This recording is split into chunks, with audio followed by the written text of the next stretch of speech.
দেখলে যে কারো মনে হতেই পারে তেল নিয়ে মনের আনন্দে বাড়ি ফিরছেন।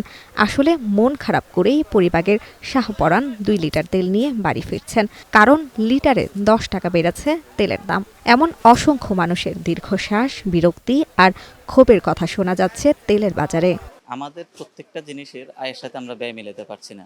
ধরেন নর্মালি আমার ইনকাম 20,000, কিন্তু আমার আদার্স খরচ মিলাতে গেলে মাস শেষে প্রতি মাসে আমার 5,000 করে ধার করতে হচ্ছে, বা করজ যে যা বলুক লোন করতে হচ্ছে।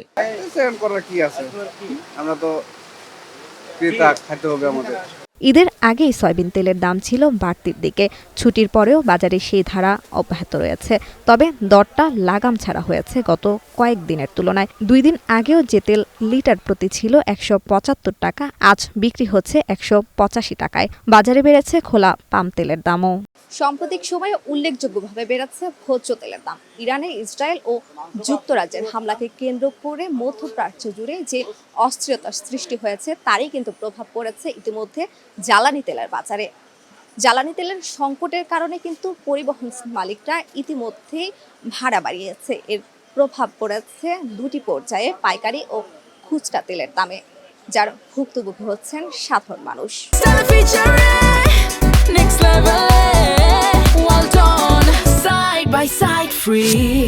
ভোজ্য তেলের দাম বাড়ায় সংসারে খরচ বেড়েছে, বিপাকে পড়েছেন মানুষ।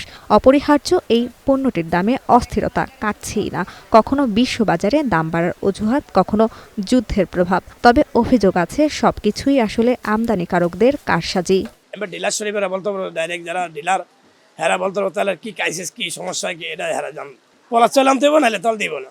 তার বাধ্য অনুযায়ী আমরা কি আনি, আমরা ওই যে যা কিনা আমরা ওই রেডি বেচে নিই, এতটুকু সমস্যা। আমরা চাইলে কাস্টমারকে ধরাই দিতে পারি না। কাস্টমারে দিতে গেলে বলে আমি তো আপনার কাছে অন্য আইটেম চাই না, আমি চাইলাম তেল, আপনি আমাকে তেল দিবেন। কিন্তু আমরা তো যারা ডিলার পয়েন্ট তাদের কাছ থেকে আমরা এই জিনিসটা বলতে পারি না। আমরা এই জায়গায় আটকে রয়েছি। গত সপ্তাহে খোলা তেলা ছিল 100, যেটা আপনার পাম অয়েল 175 টাকা 76 টাকা। আজকের বাজারে হলো যে আপনার 178 টাকা 80 টাকা। পাইকারিতে দাম বাড়ার প্রভাব পড়েছে খুচরা বাজারে। ব্যবসায়ীদের দাবি, মিল গেটে সরবরাহ কমেছে, ফলে প্রভাব পড়েছে ভোক্তা পর্যায়ে।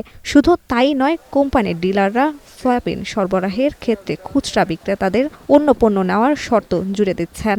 এটা হঠাৎ করে দাম বেড়ে যায়, একটু সিন্ডিকেট করে, কারা করে বলতে ঠিক না, গরিব মানুষের একটু কষ্ট হয়।